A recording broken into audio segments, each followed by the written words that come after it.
The following program, The Russ Belville Show, is intended for responsible adults only. We advocate to the repeal of marijuana prohibition for adults.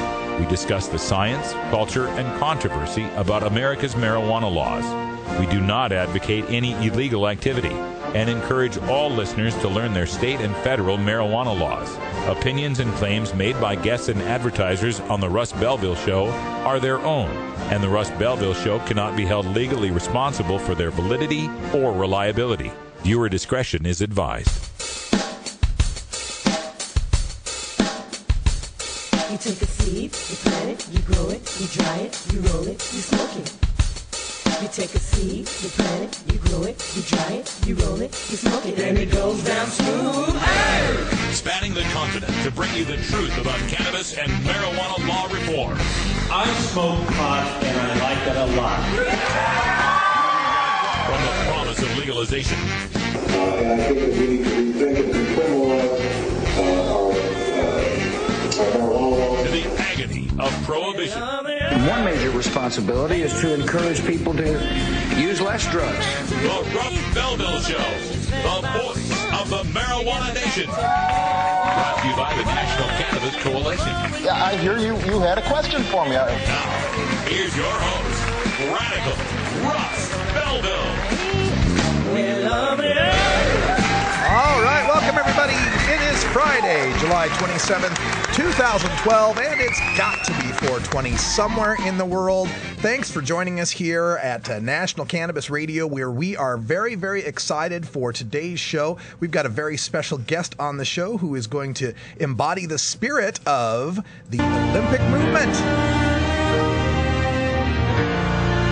That's Survival, the official song of the London 2012 Olympic Games. Joining us on today's show, the exclusive first broadcast interview with Stephany Lee, the 72-kilogram female wrestler, Team USA's #1 wrestler at that weight class, who was disqualified and is sitting out the games because she tested positive for marijuana metabolites. We're going to get straight from her the story on her disqualification and the U.S. anti-doping agency's policies against marijuana. We'll be talking about that and more coming up at the bottom of the hour. Let's introduce everyone here in the studio. Over there in the engineer's desk today, we've got Wiz Kaliko hanging out. How you doing, Kaliko? Aloha, doing quite well. Glad to be here, as always. Oh, very quiet. Very quiet applause. Today. It's all good. We've also got Brian the Red hanging out in the studio. How you doing, Brian? I'm here again. Oh, sorry. There, now I'm here. There, you're here. Glad to have you here. Brian the Red. Yes, very good. And also in our virtual studio in Astoria, Oregon, our news director, Carrie Gallagher. Hello, Carrie. Hi, I'm not actually in the virtual studio, but I am in Astoria, so we'll call it good. We've got, what's the story with the virtual studio? Apparently Astoria is completely redesigning all of their internet infrastructure. No, not at all. As I have always had DSL modem where I live, and I just upgraded to a cable modem. But my street had never been, it's pretty small street, there's not a lot of people here, so they had never hooked up their actual cables to the power box on a really, really tall pole way off property. So they are going to do that with a cherry picker, and they're going to finish up the wiring tomorrow on the house. So by Monday, I'm hoping that the virtual studio here in Astoria, anyway, will sound much, much better. I'll have more than twice the upload speeds and download speeds that I've been getting before. So look forward to the upgrade to Astoria Studio coming next week. Yeah, and that'll cure the underwater problem that someone tweeted me about the other day. Carrie's going to do... but right now I'm on a cell phone, so please bear with me today on the cell phone. So Carrie's got our headlines for the Cannabis Chronicle coming up after this first break. What do we got in the news today, Carrie? Well, today we're going to talk about another fishing expedition for our U.S. Coast Guard. We're also going to talk about a billionaire and his involvement or not with one of the legalization efforts in the country. And also we've got some news to report about our good friend, Bobby Tuna. That all coming up today on the Cannabis Chronicles. Okay, looking forward to that. Then at 20 after, we get to our daily Toker Tunes. And for today, we are going to be bringing you some Rockin' Friday music. Now, normally Herb Thrasher would be calling up because he's got the Herb Thrasher Flower Hour every Friday night, and he handles our Rockin' Friday stuff. But he is out at the Run 21 biker rally and completely out of cell phone range. So I'm going to bring you the Rockin' Friday today. A little bit of disco rock From Ozzy Osbourne, Dweezil Zappa, and Nuno Betancourt. If you've never heard this, you'll want to stick around because it's one of the weirdest covers I've ever heard. Then, of course, at half past, like I mentioned, we're speaking with Olympic wrestler or former Olympic wrestler Stephany Lee. She's going to talk about being disqualified from the Olympics and how she is coping with that. And then, if we have a little time at the end of the show, a little radical rant, I'm going to give you a look at the disparity, the racial disparity in marijuana arrests in America and how it shows how marijuana prohibition is truly a tool of racism. Stick around. It's the Russ Belville Show. We're so glad to have you here. We'll be right back after this.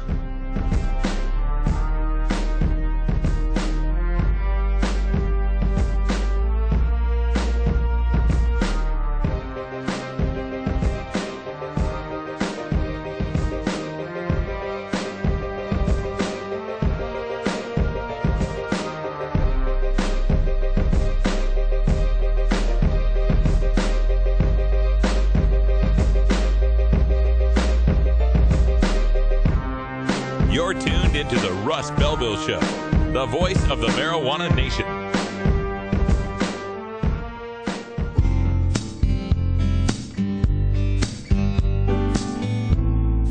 Support the Russ Belville Show. Text the word Russ to 420-420 and connect with the National Cannabis Coalition. You can also send $10 to the Russ Belville Show right from your smartphone. That's Russ to 420-420. You're listening to Radical Russ on the Russ Belville Show. I'll say little red Corvette, darling, your mud's too fast. Little red Corvette, you need a lover that's gonna lay. And blue blasten Gergen, Pfaffen der Blasten Schnurb Norbit.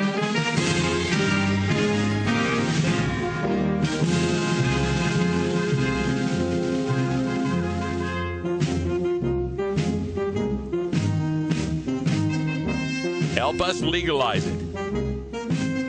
Text NCC to 420-420 and send $10 to the National Cannabis Coalition.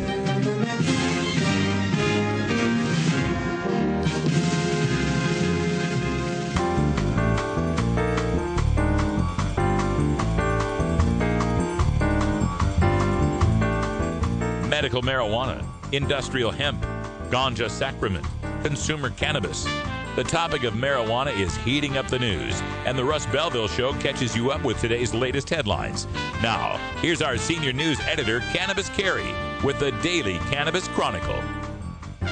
A little bit of controversy today over billionaire George Soros' involvement or not with Colorado's Amendment 64, the Regulate Marijuana Like Alcohol Act. Soros has given millions of dollars to help pass cannabis law reform measures, decriminalization measures, and medical marijuana laws. Soros gave $1 million in funds to California's Prop 19 to legalize in 2010 in the last few days of that campaign. It was ultimately defeated. Now a group that is formed to try and defeat Amendment 64 is calling out the billionaire's involvement in the measure. Smart Colorado is the group campaign to defeat the legalization effort in Colorado. They say that a recent fundraising letter for the Drug Policy Alliance written by Soros, who sits on the DPA board, is evidence that billionaire Soros is out to meddle in Colorado politics. The letter written and signed by Soros was 3 pages long with an additional 3 pages of facts and quotes and sent out to possible donors for the DPA. It urged citizens to contribute or join the Drug Policy Alliance to help in the war on drugs. Now, Smart Colorado spokesperson Laura Cohen says that the letter was widely distributed in Denver this month, and she says the timing of that letter in an election year suggests to her that it is tied to the campaign for Amendment 64. Cohen released a statement saying in part, quote, "It appears that the pro-marijuana legalization campaign may be relying on the agenda and the funding from an out-of-state billionaire." But so far, the link between George Soros and Amendment 64 is only indirect at this point. Ari Way, manager of the DPA's Colorado branch, says that similar letters go out several times a year. He said the DPA certainly supports the ballot initiative, but says that Mr. Soros has not yet given to the Colorado campaign to end marijuana prohibition in the state, but he says that any donation from him would be welcomed.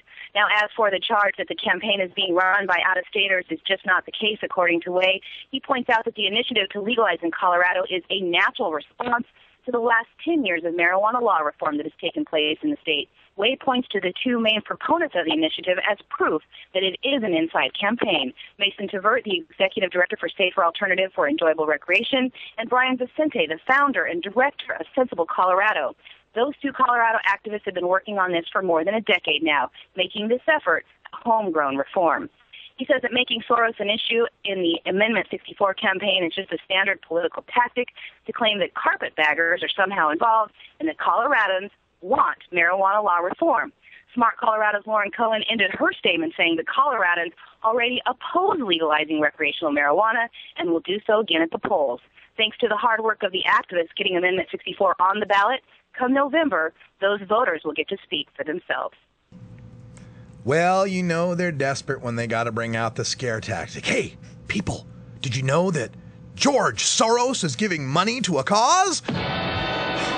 Oh, dear. Oh, dear. Like, you know, the reason that the name George Soros resonates so well for conservatives that are afraid of a liberal billionaire is because we don't have that many liberal billionaires. Not a whole lot of them are donating to a whole bunch of liberal causes, so Soros' name may come up from time to time. You look on the other side of the aisle, and the list of billionaires donating to all sorts of things like stupid voter ID laws that are going to disenfranchise a lot of African Americans and poor people. You get Koch brothers behind that. You know, you get a whole lot of billionaires on the other side. But that notwithstanding, as pointed out in the story, Soros' involvement with this is tangential at best. And so what if he was involved? But out-of-state interests want to meddle in Colorado politics? Hey, hell, out-of-state interests want to meddle in everybody's politics. That's the way politics works, right? The very few things are brought up at a local level that are just funded by local people. That's, you know, why we have these public interest groups. You know, money is supposed to be free speech, right? So what's the problem here? Why are they so concerned about George Soros funding? Well, I'll tell you why. It's because they're scared they're going to lose this one. The most recent polling we've seen for Amendment 64 in Colorado shows a 61% support with 34% opposed. That's what's got them scared, is the possibility that this thing could win. And usually these law enforcement types, these prohibitionist types, the people involved with the prison rehab industrial complex usually have tons of money to throw up against this kind of stuff. And this time they know they're going to get outgunned. This time they know it's not just the drug policy establishment that's behind it, but the unions that are behind it. The NAACP getting behind reforms in marijuana laws, maybe not specifically this one, but more and more mainstream groups are starting to realize the folly of trying to put people in a cage over a houseplant to stop them from enjoying something that's safer than alcohol. And summer is a great time for fishing, and the U.S. Coast Guard has recorded another large marijuana haul off the California coast, making this a record year for square groupers.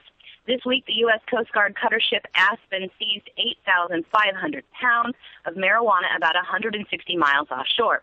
Most of that marijuana was found packaged on a panga boat that most likely originated in Mexico. 6 people on board were detained while they are being investigated by the U.S. Department of Homeland Security. Now, the Coast Guard estimates the latest catch is worth about $7.7 million. So far, the U.S. Coast Guard has had a very busy year. With this latest catch, the tally for marijuana seized in the waters off western U.S. shores this year has topped 50 tons, or almost $91 million in marijuana, according to the U.S. Coast Guard.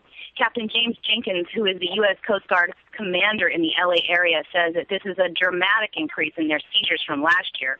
He called seizing the marijuana to stop it from reaching U.S. streets was a great accomplishment, but reminded everyone that this year's haul is just the tip of the iceberg when it comes to drug trafficking organizations. Well, of course, it's just the tip of the iceberg. You know, you're going to seize 50 tons of square groupers out there in the West Coast and around Florida or whatever. That just means there's another 5,000 tons that made it that you didn't catch. And it's so depressing when you hear it from these drug warriors in the Coast Guard, these drug warriors in Customs, that always point that out. Yes, we made a big haul, but it's only just a small drop in the bucket. So we're completely ineffectual, but you still need to give us a whole bunch more money so we can keep doing what we're doing. That doesn't seem to be working. People in America are still able to get a hold of marijuana. No matter how many bales you fish out of the ocean, for some reason, people are still able to get a hold of marijuana. And whether you like that or not, what do you think? Smoking pot is a good thing or a bad thing? Whether it's evil, whether it's medicine, it really doesn't matter. It really doesn't matter what you think of it. so long as you recognize the realities. 1, people like it. 2, it grows like a weed. And 3, you can never extinguish it. You can never, ever hope to eradicate cannabis at this point. Neither culturally nor physically can this be eradicated from American culture. So the only question right now is, who's going to be in control of that market? Who is going to profit from that market? Where are the funds that go toward buying cannabis in America go? What's going to happen with them? Now, we can keep doing what we're doing, letting criminals run the market, let these violent Mexican drug trafficking organizations run the trafficking routes, and allow violence to take over our city streets, allow our prisons to become overfilled, allow us to become the world's biggest jailer, create a new system of Jim Crow. We can keep doing that. Or maybe, just maybe, we could come up with a sensible alternative that recognizes that adults are adults, they're going to do what they're going to do. Let's try to minimize the harms associated with prohibition, minimize the harms associated with the use of the substance, but then tax and regulate it like we do with alcohol and at least get some benefit to our society. And our good friend and the longest-serving marijuana crime prisoner in the U.S., Robert Platshorn, has been dealt a blow by the U.S. Parole Commission. Robert Platshorn has served 30 years behind bars for his crimes of marijuana smuggling in the Florida Everglades. He was released to his wife and family in 2008 with a 2-year additional parole attached to his release. Platshorn took to his freedom and found cannabis activism was a new passion for the now senior citizen that came back to resume his life. Since his release, Platshorn has been traveling around the country and speaking to people at cannabis festivals like Seattle Hemp Fest and the High Times Cannabis Cups. He's also taken his cause to the senior population in our country, touting the benefits many of them might enjoy from using cannabis medicinally. The 70-year-old has founded a silver tour that crosses the U.S. with the intention of giving seniors the information they need if they want to use medical cannabis and how they can be instrumental in getting medical marijuana legalized. Platshorn was discharged from parole in May of 2011 with ambitions to launch a second career, since the first one was denied by being locked up for most of his adult life, and the debt for his crimes now fully paid. But a few months ago, his Florida parole officer retired, bringing a new parole officer in who didn't like that a convicted pot smuggler was making a living off of speaking out against prohibition. He was sent to demand to go before the parole board again. He did file an injunction to stop the parole board from keeping tags on him since he has done his time. But unfortunately for Platshorn, a U.S. District Judge, Donald Milbrooks, said that Platshorn must remain under the supervision of the parole office, a sort of special parole, meaning that he is barred from traveling out of state without their expressed permission, one they surely will not give if the reason he is traveling is to promote marijuana. The judge says that his request for freedom to speak at pro-cannabis rallies is in direct conflict with his marijuana-related crimes. His parole officer also rescinded permission for Platshorn to travel to Chicago next month, where he was scheduled to speak at a meeting with the American Bar Association. He was given direct orders that he cannot travel to promote the legalization of marijuana without that permission from the U.S. Parole Commission in Washington, D.C. now, permission that he must now request directly. Bobby Platshorn, who now has an army of supporters nationwide, has vowed to keep fighting the legal battle for his freedom. The Silver Tour, to persuade seniors to push for legalized medical marijuana, may continue with additional speakers and facilitators while he waits for a legal reprieve to begin his life one more time. Now, I'm watching the chat room right at this point, and I can tell a lot of people are like, astounded at this. Whatever happened to freedom of speech? What about First Amendment rights? But look, folks, once you've been convicted of a felony and once you're on parole or probation, there's all sorts of things that the justice system can do to squelch your various rights. Of course, we know that, felons don't get their Second Amendment rights to use a firearm. We know that felons in many states lose their franchise, their right to vote. We told the story back in my previous show of South Dakota NORML activist Bob Newland, who after his conviction was prohibited for 1 year from having anything to do with medical marijuana legalization in the state. Not just marijuana, but any sort of medical activism. He couldn't go to meetings. He couldn't write blogs. He couldn't write letters to the editor. This happens all the time. And this most recent issue with Robert Platshorn just further underscores the fact that it's not the marijuana that they're afraid of. It's the education they're afraid of. It's our votes they're afraid of. It's our educated minds and our activism to get out there and change these laws that they are afraid of. They are working to silence one of the most effective activists here because they know his message is the one that's going to break through. They know that the younger people are largely in support of marijuana legalization, and if Bobby Tuna can convince his fellow seniors to be in support of marijuana legalization, it's all over but the shouting. And we're going to give him a big push in Washington, Oregon, and Colorado. It's 420 back in Idaho, where Russ and Carrie were born. So we have to go connect with our roots. You know what I mean? Please support these sponsors who support the Russ Belville Show. All right, when we come back, it's a little bit of disco metal from Dweezil Zappa, Ozzy Osbourne, and Nuno Betancourt. And then following that, at the bottom of the hour, exclusive first broadcast interview with Olympic wrestler Stephany Lee on why she's not in London for the Olympics. Stay tuned. It's the Russ Belville Show. The law offices of Omar Figueroa would like to remind you to stand up for your rights. Please do not give up your precious liberties. There's nothing wrong with standing up for our constitutional rights, and in fact, it's the only way to honor the Constitution that recognizes our natural rights. Treat law enforcement with respect and respect the Constitution by standing up for your rights. If you are detained or arrested, stand up for your rights by repeating, "I respectfully invoke all my legal and constitutional rights. I do not consent to any search and seizure. I want to remain silent, and I want to speak to my attorney, Omar Figueroa."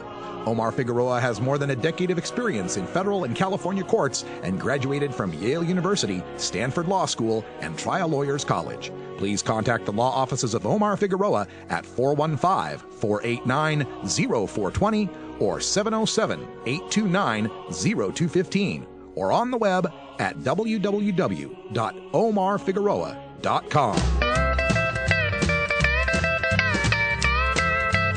When I was in England, I experimented with marijuana a time or two, and I didn't like it, and didn't inhale, and never tried it again. I think you'd probably be a lot cooler if you had, Mr. President. Said, hey, do you have a joint, kid? Sure would be a lot cooler if you did. Lie, don't hide it. Oh, lie, don't hide it. Just lie, don't hide it. Fire up right now. Everyone knows music and marijuana go together, so let's wind up our 20 after break with the Russ Belville Show's Daily Toker Tunes, the best in pod-safe 420 music from around the web. Today is Rockin' Friday, featuring rock, metal, and the hard edge of alternative country. You can get downloads and more information about all our Daily Toker Tunes by visiting music.radicalruss.com. Now, sit back and enjoy your Daily Toker Tunes. All right, folks, throw your horns up. It's time to rock, although today it's kind of the weird bastard child of Big Daddy Fink's Funky Roller Rink and the Herb Thrasher Flower Hour. Normally, the Herb Thrasher Flower Hour you'd hear tonight at 8 o'clock Pacific, but and normally Herb would be calling in today, right now. But Herb is out at the Run 21 Adult Biker Festival out of cell phone range, so he won't be here to give you the song. Neither will he be here tonight for the Herb Thrasher Flower Hour. So on tonight's Herb Thrasher Flower Hour, we've got a very special live event featuring Doc Savage and The Far Side, which just happens to be the name of the three-piece classic rock band I play in. So if you're interested in some live rock and roll of a classic rock and blues rock variety, I will be playing tonight on the Herb Thrasher Flower Hour, 2 hours starting at 8 p.m. Pacific, coming to you live from Knucklehead's Biker Bar here in Portland, Oregon. So check it out for Herb Thrasher Flower Hour tonight. Now, for today's Rockin' Friday, like I mentioned, kind of the bastard child of Big Daddy Fink's Funky Roller Rink and Herb Thrasher Flower Hour, in that I'm going to bring you some disco metal from Dweezil Zappa. Of course, Dweezil Zappa, one of the sons of iconic legend Frank Zappa, one of my favorite all-time musicians. Dweezil, of course, great guitar player in his own right, and many, many different albums he's had out, including Zappa Plays Zappa, where he covers some of his father's original works. In this cover tune, and I found this in my library long ago, and I can't recall where it came from, but in this tune, Dweezil Zappa takes on the Saturday Night Fever staple, the Bee Gees song Stayin' Alive, with special guest vocals from Ozzy Osbourne and guest guitars from Extreme's Nuno Betancourt. The guitar firepower on this song, combined with Ozzy's raw vocals, just makes this one of the coolest disco covers I've ever heard. Check it out! It's Ozzy and Dweezil and Nuno. Coming up next here, Stayin' Alive.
Hi, this is Dan Michaels. If you're looking for professional voice talent for your commercial or podcast, I'm your man.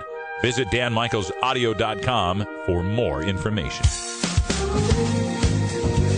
Attention, National Cannabis Radio listeners. If you haven't heard the political pontifications of Lively and Mr. Libra on the Libra Lounge yet, be sure to visit here Wednesday nights at 6 Pacific or visit thelibralounge.com for archives and links to download current episodes. Be a lounger. The Libra Lounge. The cannabis community includes a diverse set of activists and nonprofits working to end the prohibition of marijuana. We take the time to hear the stories of reform on the Russ Belville Show's Cannabis Community Chat. All right, folks, welcome back. It's 31 after the hour, and for today's show, of course, we are mentioning the fact that the Olympic Games have started in London, England. The opening ceremonies took place maybe a couple of hours ago live in London. We won't see them here on our, we'll have our tape-delayed coverage out here on the West Coast. But as the Olympics start, they start with a note of sadness for those of us in the cannabis community and anyone who's a fan of USA Wrestling. We told you the story of Stephany Lee, who's been handed a 1-year suspension from the United States Anti-Doping Agency back on June 28th. They're claiming that she tested positive for THC metabolites on April 21st. And so despite winning and in an upset, winning against the number 1 seed, Ali Bernard, she has been suspended and is sitting at home for the Olympics, where she now calls us on the telephone, joining us for her first and exclusive interview since this event. Stephany Lee, welcome to the Russ Belville Show. What's up? Hey, man, we're having a good time, and we're glad that you're here talking to us here. It's, quite the story. And can you give us a little background on what happened? How did this positive test come about, and were you expecting this? No, I wasn't expecting it, but I'm not sure on the measurements or what they measure it on, but I was 6 over on the scale. They allow 15 to 18, whatever it's called, in your system of THC, and I was at 24. And then, so basically I tested positive, and I requested a B sample test. And so 2 weeks after the A sample came back positive, they tested my B sample, and it came back at 16. So I was 1 over. And from that point, I had to go to through an arbitration and prove that basically I wasn't at fault and I didn't know what I was doing, but there was no way that I could prove that I didn't know what I was doing and that it shouldn't have been in my system or whatever. So right, and so this being in your system is a result of, now the reports I read said that you are a registered patient, a card holder in the state of Colorado. Is that true? Not in Colorado. Well, I have a card from California, but with that, I just couldn't find any doctors out here that would fix my issues without giving me all kinds of pills and stuff, and I didn't want to be taking 6 different meds at one time and not know really what that does to my system. And so I opted to do what I've done before and just chose to medicate myself basically with weed, and knowing, because I know that it works, and I know that it helps me.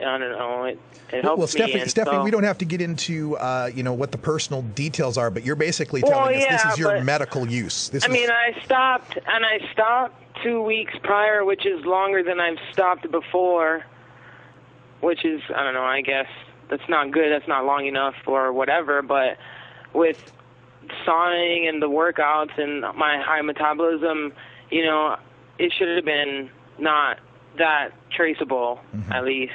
Well, This has been something you experienced in the past. We also read the report of in 2009 there being a test that you were caught for yeah, which is the same levels. I had the same level. Okay. So it's weird. I don't know. So it seems to me that this cannabis use on your part is doing you great medical benefits. So we've talked to people in mixed martial arts and in other places where they can apply for a therapeutic use exemption for their use of cannabis. Is that something you consider? If you ask I mean, they don't give for that. When during the arbitration or whatever, USADA said that they've given one person use for THC, and it's in pill form, and it was a Paralympian, not a regular person. It was, I'm not saying anything against that, but of course they're going to be more acceptable to a Paralympian using THC pills for their medical reasons over a healthy person, a regular Olympian. Stephany, let's talk about. I don't know. Let's talk a little bit about your background. They haven't given any. They won't. I don't think they will. Okay. Let's talk about your background. When did you take up competitive wrestling? When I was my sophomore year in high school. Okay, so you've been spending a lot of time and effort and severe training. What's your typical training regimen when you're getting ready for something like the Olympics? How many hours a day and so forth?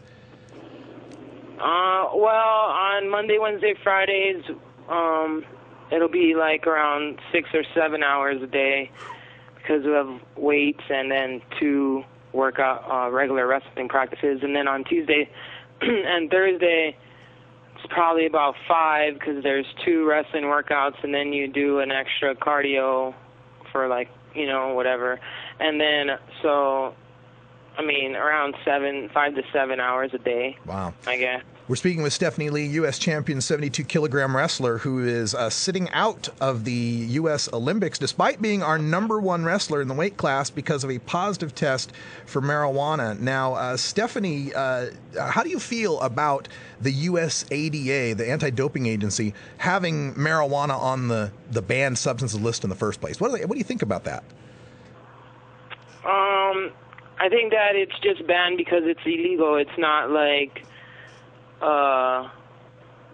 it's not going to enhance your performance in a sense to where it's not going to help me cut weight or do anything. It's not making me stronger. It's not enhancing my ability to perform in any way, shape, or form. So why is it on the list? I don't know. Yeah, it doesn't make any sense. Everybody knows about like Michael Phelps, last Olympics, winning all those gold medals, and then gets caught, in a photo smoking a bong. So it doesn't appear that it's bringing you down any. It doesn't. I guess it's like the integrity of the sport. That I don't know. We as athletes shouldn't be.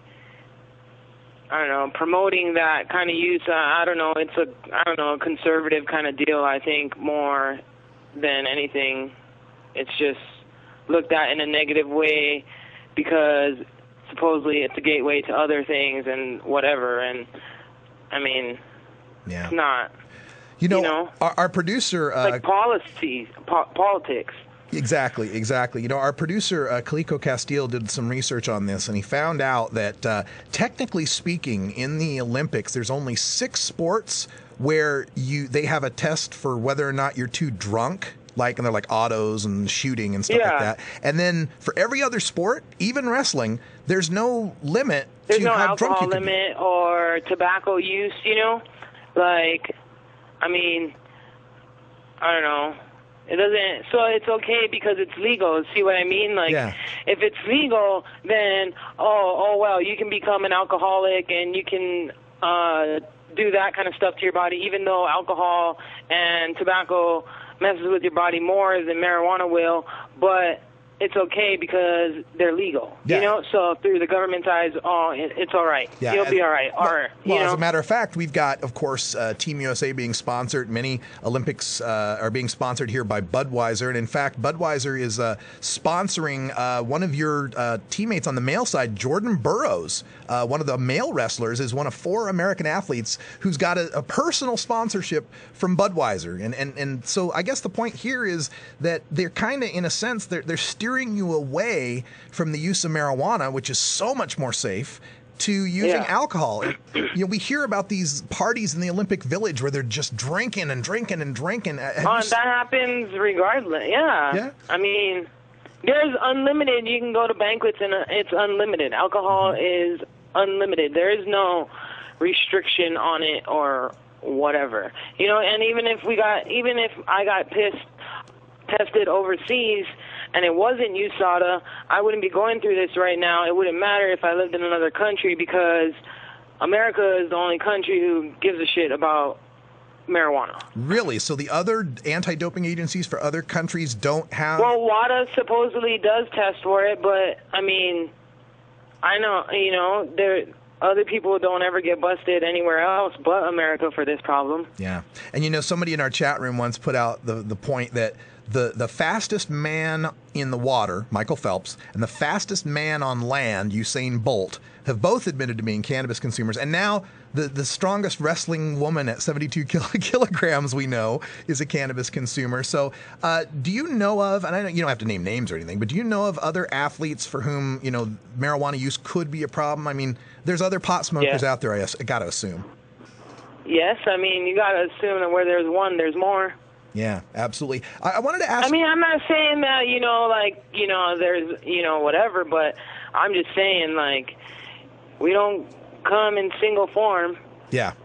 I mean, if you hang out, it's who, I know a lot of people that are on the Olympic team that do. And to each its own. I mean, they didn't get busted now, but, I don't know if the rules continue to stay the same.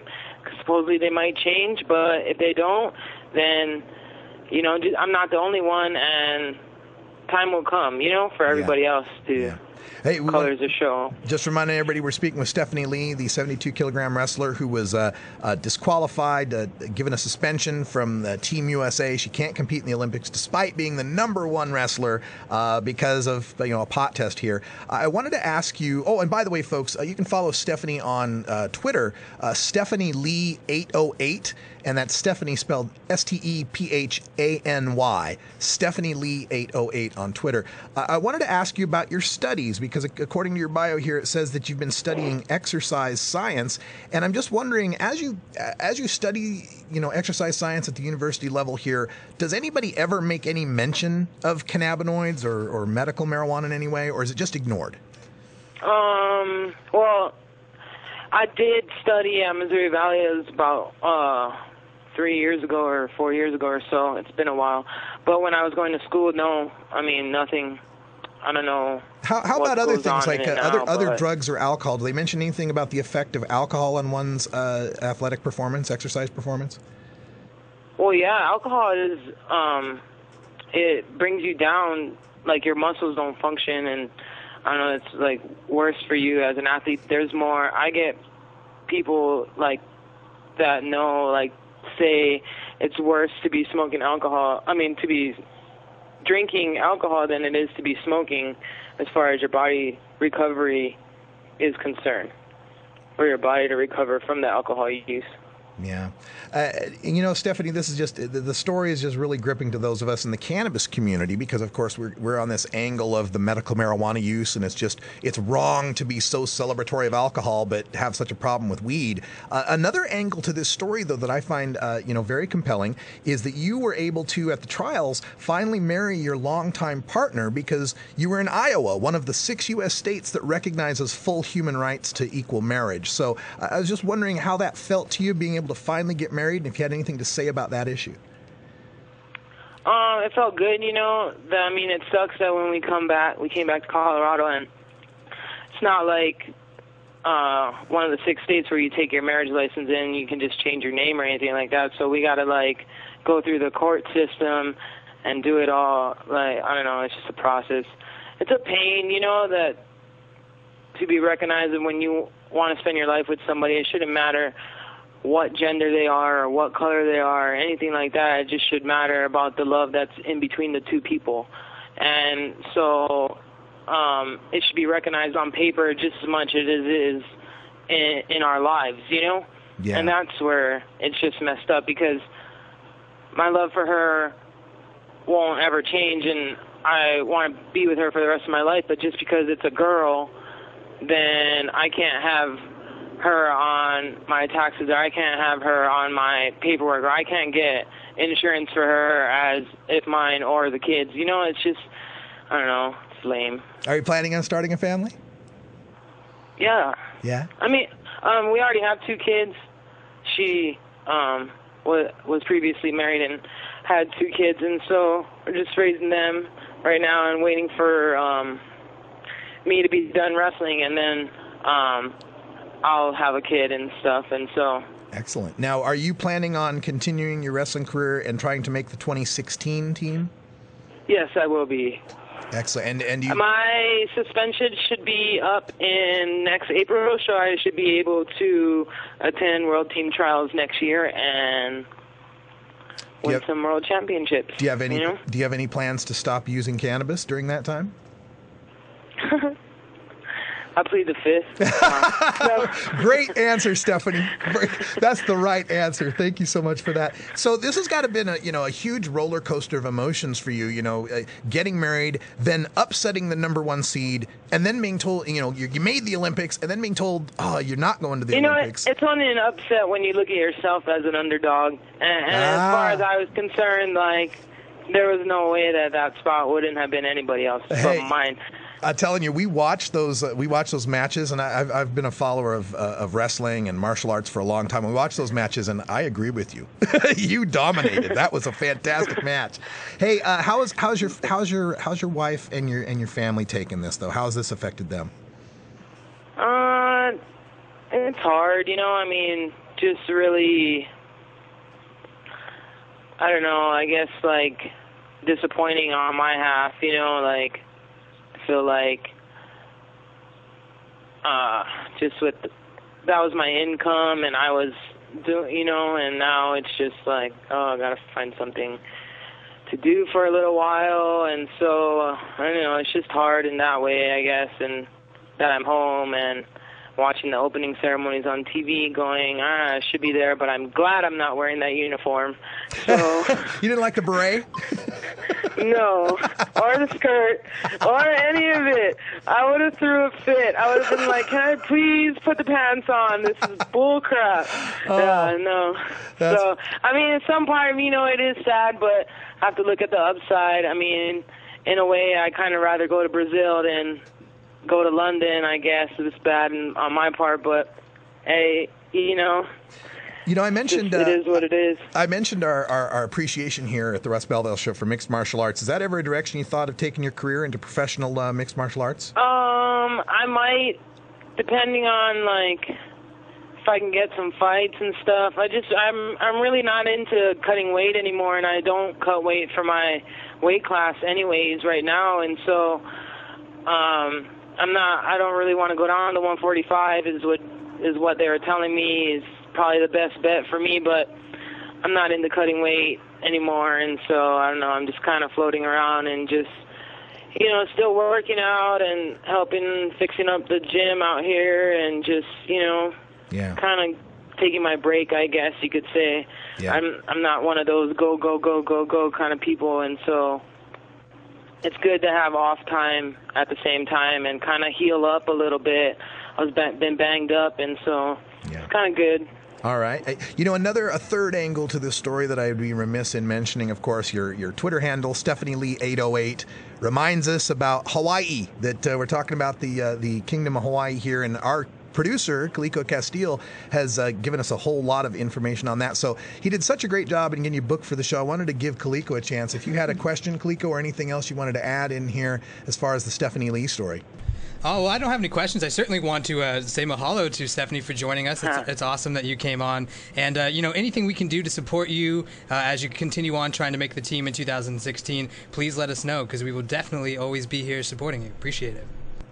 Yeah, not a problem. I appreciate it. And, I'm always up to doing stuff like this. And I appreciate the support from everybody in this community, and I thank you guys a lot. Thanks, Stephany. And if anybody wants to contact you or help support you, make donations or anything like that, is there a website or an email address you can give us? Well, yeah. You can hit me up on my Facebook, and then my email is it's a Hawaiian name, so it's kind of hard to remember, but I can spell it out for you if you want. Maybe you could just shoot that to me, Stephany, and I'll be sure to post that on our Facebook. All right, that sounds good. Cool, yeah. I appreciate it. Yeah, I know there's a lot of people out there listening that are going to want to help you out, and this interview as well will be replayed on our YouTube channel, Radical Russ on YouTube. So if you want to send any of your followers out there to get a clip of it, that's where it'll be, Stephany. Okay, sounds good. And we'll send you that information on the email and everything. Stephany Lee, I want to thank you so much for joining us and for trying to represent Team USA. And we are going to keep working. And who knows, maybe we can get that rule changed before 2016. Yeah, supposedly, I don't know. That's the rumor going around, but we'll have to just wait and see. Yeah, we will. All right, good luck to you, Stephany, and give our best to your wife and family. Yeah, no problem. All right, thanks so much. Really exciting time here. Olympics are happening, and Stephany Lee should be there. Everybody in the chat room that's making so much noise about Stephany here, you're right. She deserves the gold medal from National Cannabis Radio, and she has won it because I know she can kick all of our asses combined.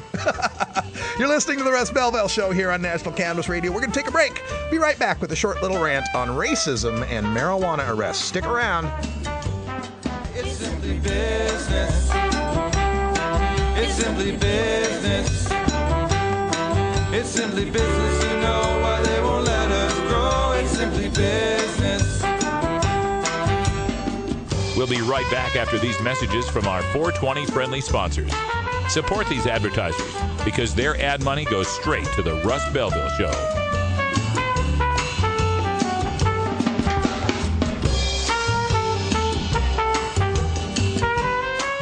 You're tuned into the Russ Belville Show, the voice of the marijuana nation. Brought to you by the National Cannabis Coalition. It's simply business. It's simply business. It's simply business, you know why they won't let us grow. It's simply business. It's simply business, you know why they won't let us grow. It's simply business. Georgia. Hi, this is Willie Nelson, and I need your help.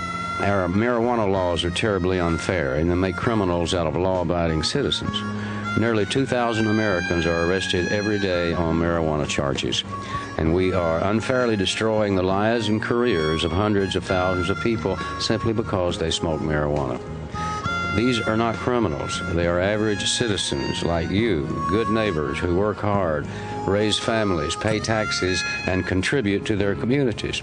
And it's time we stopped arresting responsible marijuana smokers. We need your help to end marijuana prohibition once and for all. It's the fair thing to do. For more information, contact NORML, the National Organization for the Reform of Marijuana Laws. Call toll-free 888-67-NORML or visit their website at norml.org.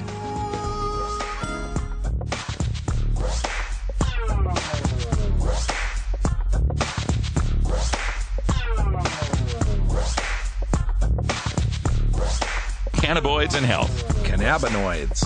Cannabinoids. Cannabinoids. Why am I having trouble saying that? Cannabinoids. Jeez. Cannabinoids. What a goof. Flame on if you can. You're looking for that dope weed. Fire it up. Flame on if you can. You're looking for that dope weed. Bully boy's a man. Flame on if you can. You're looking for that dope weed. Flame on, you're the lighter. If you burn blood. You want answers? I'm as mad as hell, and I'm not going to take this anymore. You want answers? You have offended my family. I think I'm entitled. You want answers. I want the truth. And you have offended a Shaolin temple. You can't handle the truth. Surely you can't be serious. I am serious. And don't call me Shirley. Radical Rant.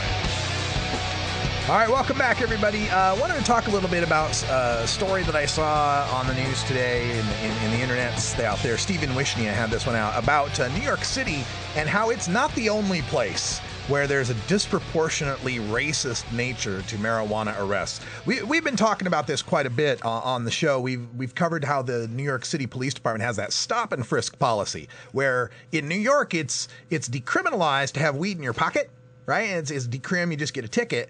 But if you take it out of your pocket, then it's public view, it's a misdemeanor, and you get put in jail, right? And so they use this tactic. They pat down, usually black and Latino youth. They pat them down, they feel a baggie. They say, hey, if you take it out of your pocket, it'll go easy on you. You take it out, and it does go easy on you. It's a whole lot easier for them to put cuffs on you and take you downtown. So, we've been covering this a lot, and of course we found that in New York City, that while the black population of New York City is about 26%, about 1 out of 4 people in New York is black, for marijuana arrests, it's 54% of all marijuana arrests are for black folks, right? So 1 out of 2 people that get busted are black. And before you think, oh, it's because black people smoke more, that's not true either. Black people and white people smoke marijuana about the same rates. In fact, under age 25, white people are more likely to smoke marijuana. And over age 25, it's black people that are more likely to, based on their representative proportions in population, of course. But remember that 3 out of 4 marijuana arrests are for people under the age of 30, and a third of the people that use marijuana are between the ages of 18 and 25. Right? So it's all kind of a wash. Black folks and white folks pretty much use weed at the same rates. But what's quite different about black folks and white folks using weed is how and where they're using it. If you're a college-age kid in the suburbs, you're in your basement, you're in your dorm room, you're somewhere indoors where you're less likely to be caught smoking weed.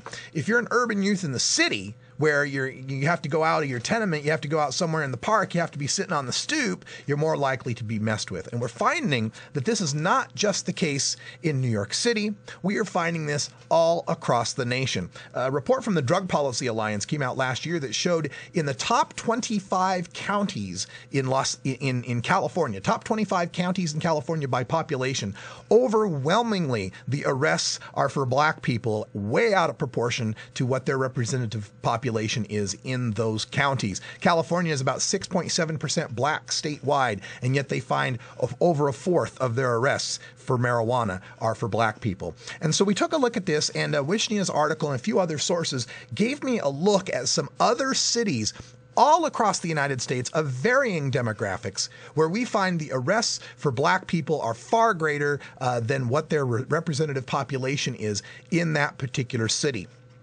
Of these cities, I took a look at the top 25 cities in the United States by population, and for them, I could find stats for 11 of them, various stats, various news reports documenting what their black proportion of marijuana arrests were. And the worst example I could find, Milwaukee, Wisconsin. The city of Milwaukee, Wisconsin is about 7% black residents, but black people make up 60% of all marijuana arrests. 7% of the residents, 60% of the marijuana arrests, representing a 8 times greater proportion for marijuana arrests versus the population in Milwaukee, Wisconsin. But we find this all over the United States. In San Francisco, 6% black, 20% marijuana arrests. Boston, Massachusetts, 24% black, 60% marijuana arrests. Chicago, 33% black, 78% of marijuana arrests are for black people.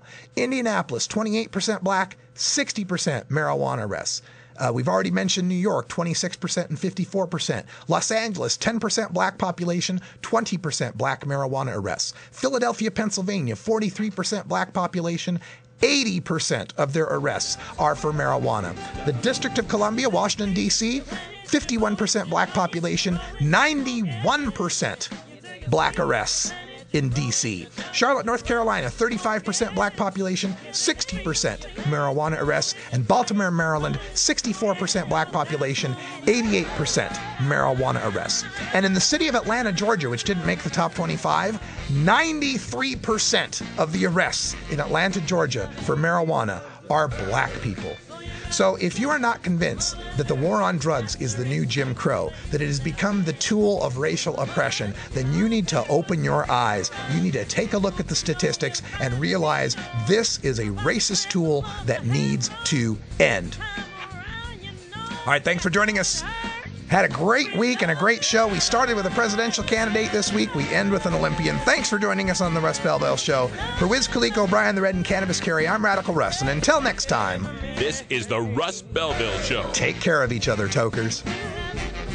The Russ Belville Show is blogging and podcasting daily at radicalruss.com. You take a seed, you plant it, you grow it, you dry it, you roll it, you smoke it. You take a seed, you plant